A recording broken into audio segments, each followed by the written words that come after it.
I always think about the math involved in these things. I mean, breaking time isn't, if you're going twice as fast, it actually takes more than twice as long to stop. Mm-hmm. But reaction time is proportional. If you're driving at 60 miles an hour and it takes you a second to put your foot on the brake when you see something, you've traveled 88 feet. If Right. it takes your friend I am. 2 2 seconds, seconds. that person is gone 176 feet. Right. Yeah, that's Headphones are still on. that's cool. So we're looking at changing the sample size Uh-huh. and seeing how that would affect the Take your expected glasses off your occurrences. But they're definitely in the mode of wanting to make their poster. definitely Things in are this winding down. Mm-hmm. I'm still holding this expectation, like we're gonna do the math, guys. But it's been cool, and it's Yeah. been a good cross collaboration with humanities. Okay. So. Are they going to We're get good. to present their posters to each other? Or? Mhm. Cool. Not today. This is just a small piece of what's going on for 3 weeks. That's too bad. That's next Tuesday. They'll present their posters. Yeah, because we may wind up talking about that either before or after, because one of the dimensions, that agency, authority, identity thing, presenting a poster gives the kid a chance to be center stage, to be the one who says, I know the math, this is what I've done, here it is, which is very different from when I was a kid in class. My entire mathematical activity consisted of sitting in my seat and doing what the teacher told me. Right. So posters in particular are a neat way to build mathematical identity for kids. All right, you are on. Let me just do one thing. Okay. While you're doing that, I think I will grab the water bottle. Okay, so yeah, once you're done, feel free to start the conversation on.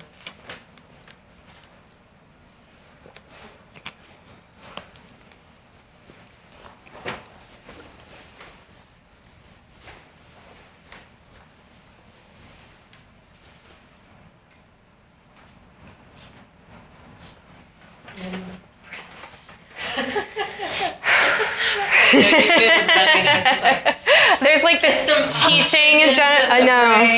The teaching adrenaline is hard to halt and calm. Do you want It's good. Do you need a sip of water? Well, I had a Okay. smoothie and I had fear that I'm going to go into a sugar-induced coma and just fall asleep. Take a nap. We'll capture it for you. I can put it in school motion. Right. All right, you guys are on, so feel free to. Okay, we're on. I'm Alan Schoenfeld. I'm a prof at UC Berkeley, and I'm a math guy. I spend my time thinking about math, thinking about kids in math, thinking about productive teaching in math. And for the past half dozen years or so, what I've been looking at is the question of what really makes for powerful mathematics classrooms. What is it about a class that works, that produces kids who are really strong, confident, and powerful mathematical thinkers? And it turns out that there are 5 dimensions to classrooms like that. A classroom that scores high on those 5 things is going to produce kids who are really good mathematical thinkers. So what I'm going to do is briefly describe each of those things, and then one by one use those as a frame for asking you about what are you planning on doing today. So the 5 dimensions, the first one, well, in a math classroom, you start with the mathematics. And we've all seen the extremes. There's drill and kill to death, where the kids do procedures but don't have any idea what they are. We've seen classrooms where the math is unfocused, or you don't really know what the big point is. In a rich mathematics classroom, one that meets the goals of the Common Core standards, what you have is the mathematics is focused, it's coherent, there's a big idea, and there are procedures and things like that, but they're tied to conceptual understandings. If I had to use one phrase, the kids are doing sense making. If the kids do mathematical sense making, then they won't forget it, they can regenerate it, it becomes part of who they are. So the question will be, how are we thinking about the math the kids are going to see as a sense-making activity, and how does that fit in with the Common Core standards? The second dimension is called cognitive demand. It has to do with what we call productive struggle. The question is, who's doing the mathematical work? If the teacher is laying everything out in bite-sized pieces, the kids aren't really getting to exercise their mathematical muscles. They're not really doing the learning. Learning happens when you do some work. I'd say no pain, no gain, but they'd probably edit it out if done. The idea is that you learn something a lot more when you get engaged with it. So in a classroom that's really working for a kid, the kid has to do some thinking, but he or she isn't lost. There's enough scaffolding so there's room for the kid to engage productively. That's an individual kid. What we worry about in the large is that every student in the classroom have that opportunity to engage meaningfully. So that's the third dimension, which we call access to the classroom mathematics. Does that kid in that corner, does that kid in that corner have something productive to do so that that kid is engaged in ways that result in real mathematics learning? Now, needless to say, that's a challenge in a class with so many kids. You got so many kids all over the place. So the art of arranging such things is really difficult. But the question then is, how do you think about making sure that all of the kids have access to powerful mathematics? Okay. If they do, if they get to learn the mathematics and show the mathematics, that shapes the way they think of themselves as mathematical learners. And that's the fourth dimension, which has the terrible technical name of agency, authority, and identity. Agency means having a sense that you can do something. Authority actually has two different meanings. We think of it as someone you go to because that person knows something. The root of that word is actually author. Mm-hmm. Someone who has mathematical authority is someone who writes or speaks mathematics. And kids who have an opportunity to do that, sharing their work with the whole class, being part of a small group that interacts productively, develop a sense of themselves as people who are productive doers of mathematics. That's mathematical identity. And what we like is for kids to walk out of our math classes feeling that powerful way about themselves. The fifth dimension is the uses of assessment, in particular formative assessment. There are two kinds of assessment, formative and summative. Summative is the test at the end of the unit. Normally gives you back a number, and then the question I ask rhetorically is, what good does that number do you? Mm-hmm. And the answer is none, it's too late. Right. Okay.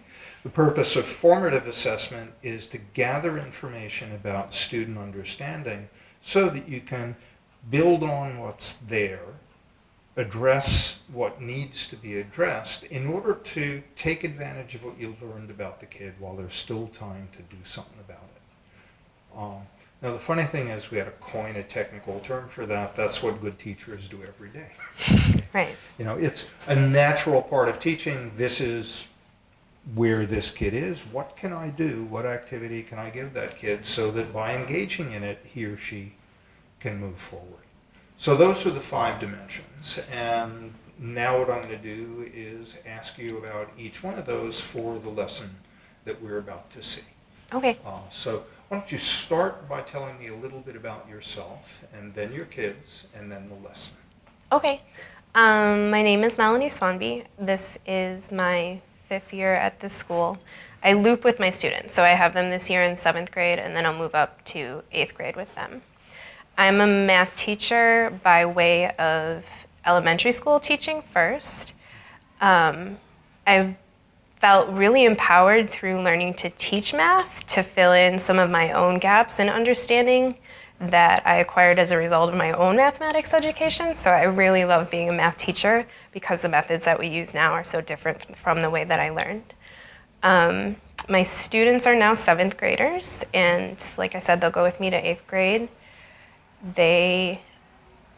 Many of them are learning or have learned English, but have been reclassified as English proficient. So they have some issues around ELL and learning the language. And in general, they're very excited to do math. Very, very excited to do math. Cool. I bet that moving up from elementary school really gave you an advantage. Well, part of what I've seen is that K-6 teachers who migrate into the middle grades have a real sense of the whole child. And when you think about the dimensions that have to do with agency, authority, identity, equity, and such, thinking about the whole child is a very powerful thing to bring with you. Many of the people who migrated down from high school have the content cold, but where they need to work then is in getting the sense of their kids as people who have to be interacted with as people. We'll have to find a sensible way to say that. So you said a number of the kids in the class are English language learners, even if they've been reclassified. What else can you tell me about the students? Most of them come from a neglected area of the city where their families have limited access to resources. They really enjoy coming to school. They are a wide variety of abilities in this class. We have sort of a bimodal class where there's students that are very, very confident in their math abilities, and then there are students that are, struggling with some of the more basic skills that should have been filled in strongly in the lower grades. So there's a big range in this class. Well, a colleague of mine, he said it about 5th grade, but he would have said it about 7th grade. Bob Davis said, there is no such thing as a 7th grade class. There are no kids. That's true. There's no room where all the kids are at. Right, I live that every day. Yep. So how do you think about providing opportunities to a class when there is such a range of performance? One thing that I use a lot that you're going to see in the lesson today are sorts, where they have a variety of cards and they have to match the cards together. And that lets me differentiate within that tool because there'll be certain cards that are more advanced and the students that are at that higher level can match those right away. But then there's other cards that are at a lower level, and the students that are ready for that, if I just point to a few of the cards or get them started with some of the cards that are more at their level, or I can take away some of the cards from the set, that's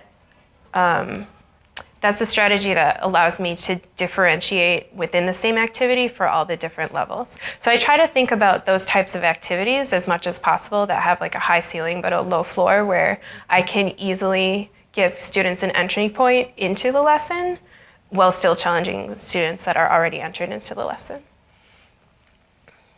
Well, you just said things that tap into so many of the dimensions that I want to get to, that I want to unpack that a bit. So,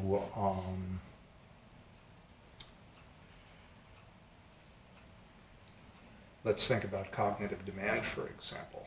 What I heard you say was you've got a range of cards in front of a kid, and you can pretty quickly tell which ones of those the kid is capable of doing but doesn't yet have down cold. And what that sounds like to me is you're adjusting the cognitive demand so the kid is engaged in productive struggle. Okay. Instead of me just unpacking, you can say something about the equity implications of that. Okay. Wait, say that again? Oh. Sorry. No, I got it. I just had to... Where I was going is with the same task, unless it's very rich and has lots of different entry points, then some kids may feel they don't have a handhold, other kids may feel they're bored. And the issue of access within the classroom is the issue of finding a way for every single kid to have something to do that is meaningful and mathematically appropriate for that kid. And it sounds like the way you deal with the sorts provides that kind of structure. In turn, well, before we go on with that, I'll skip to the fifth dimension and then go back to the mathematics. Okay. The same thing about the sort. One of the interesting things about card sorts in general, because I've seen them used very productively, is it allows you as a teacher to do a diagnosis really fast to figure out where the kids are. Right. That's a great method of formative assessment because I can go between groups and I can easily tell where a student is struggling and give a hint and then circulate. It helps me circulate to each group to really see where the students are and where they're struggling so that when I call the class back together, I can be sure to highlight the areas of struggle that I saw the most, and then students can listen to their peers' explanations of their sorts and they can tie that back to their own place where they got stuck. I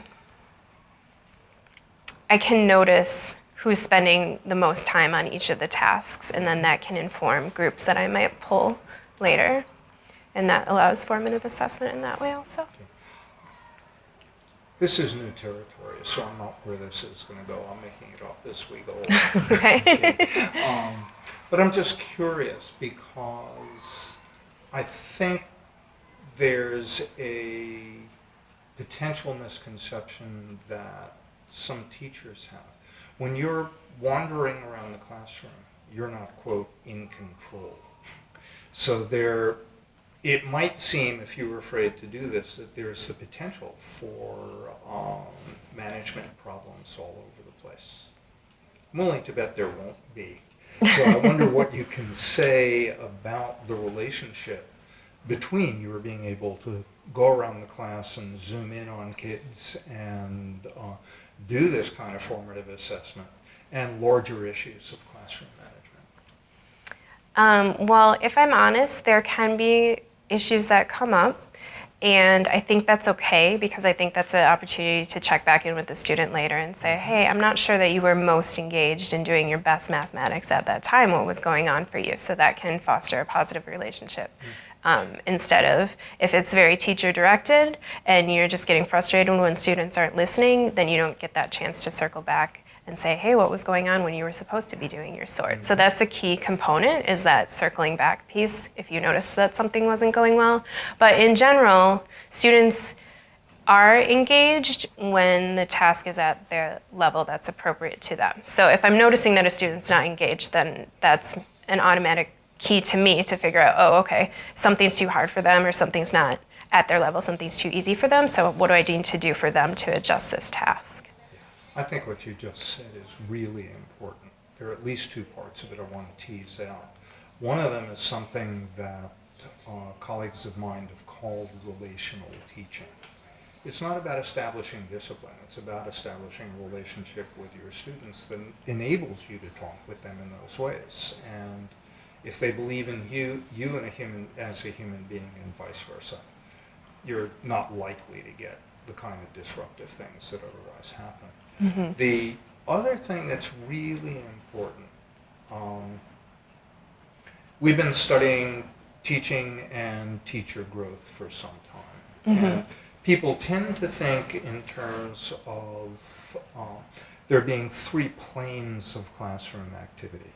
There's classroom management, there's engaging your kids in mathematical activity, and there's doing this kind of diagnostic teaching formative assessment where you get into your kids' heads while they're doing that rich activity. And many people think, based on many people's experience, that it has to go, well, you've got to get your sea legs, you've got to get classroom management down, and then you can engage in meaningful activities, and then when you've got the class engaged, then you can think about their thinking.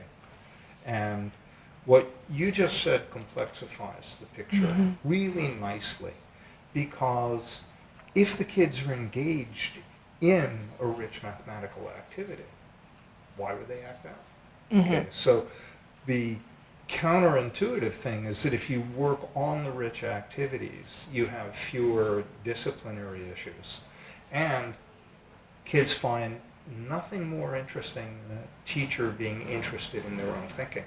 So if you're doing that kind of diagnostic work, if you're with them setting the level so that they're really productively engaged, then they're happy. And if they're happy, then you have no management problems. So I was really glad to hear you say that. I think that's an important thing. Okay. So why don't you tell me about the math that you'll be doing today? So in that dimension that you described of mathematics and the coherence piece, that's been the piece that's stood out to me the most as the shift that feels most empowering, I guess, or is most interesting to me, because I definitely believe that mathematics had, and my experience was that I was taught mathematics in isolation. So when we started digging into the Common Core and seeing how proportions are not just something that you cross multiply and figure out in that way, but they actually connect to the graph and they connect to ratios and they connect to the language that you're using, that's when I got really excited. And so what we're doing today is taking, well, we've been looking at different crash statistics for teenage drivers, and whether it be the age at which they're crashing or the reasons for their accidents within the amount of crashes. And students are using that information to make a poster campaign that's going to be put up throughout the school. And that's in collaboration with their humanities teacher.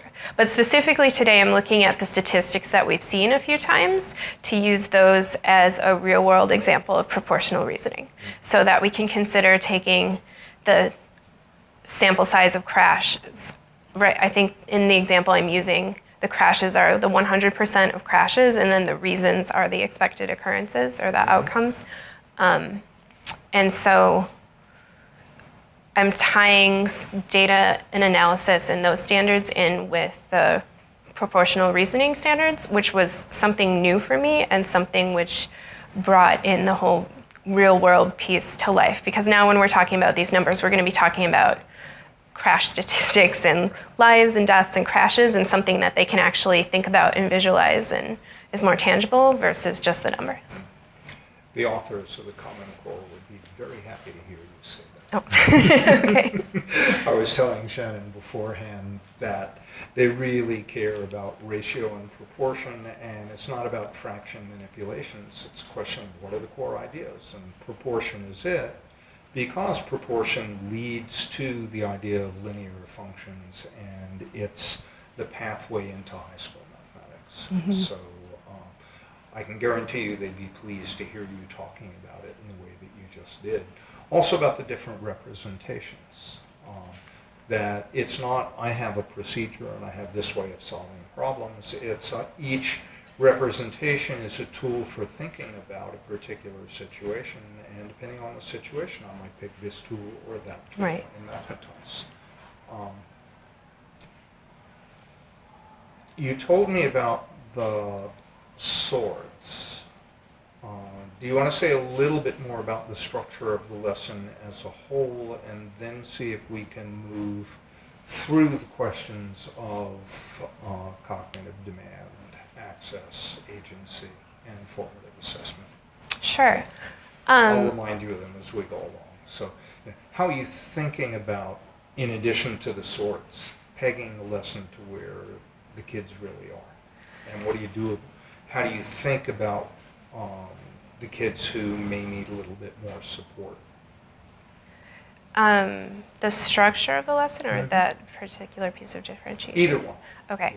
So the basic structure of the lesson is that they're going to start out looking at graphs that have the statistics listed on them, and then thinking about how they could rewrite those statistics so that they're changing the sample size, and then thinking about how that's going to affect the expected occurrences. So they're going to start with writing statistics in more than one representation. So essentially writing percentages or writing ratios in a different representation.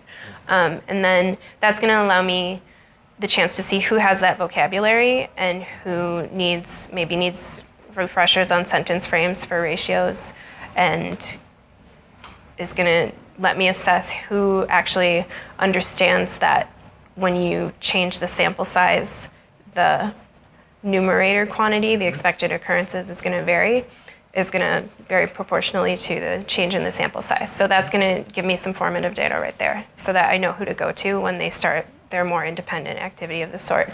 They're going to share those out so that they have the agency, so that I'm not just saying, this is how you do it. And then they are going to move into the sort. So the sort contains 4 representations that they need to match to a graph. So the bulk of their time is going to be grappling with the sorts and trying to figure out which of the sorts are going to go with which of the graphs. And then those students that I noticed from the original formative piece that I know are going to need more support, I'm going to work with them specifically on maybe 2 of the representations versus all 4 and then the graph. And then there's going to be those students that are ready to go to the graphs and then probably need an extra challenge graph. So I have that ready to go also in case they get there. Right, so there's plenty of room within the classroom structure for every kid to be engaged productively. Mm-hmm. That's the access question as well as cognitive demand, that kids aren't lost and they're not bored. You've got stuff for the spread.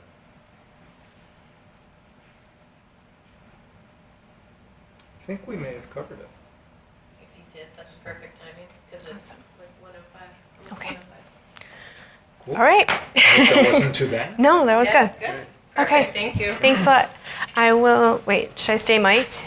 Yeah, please. Okay. I'm gonna switch your mic around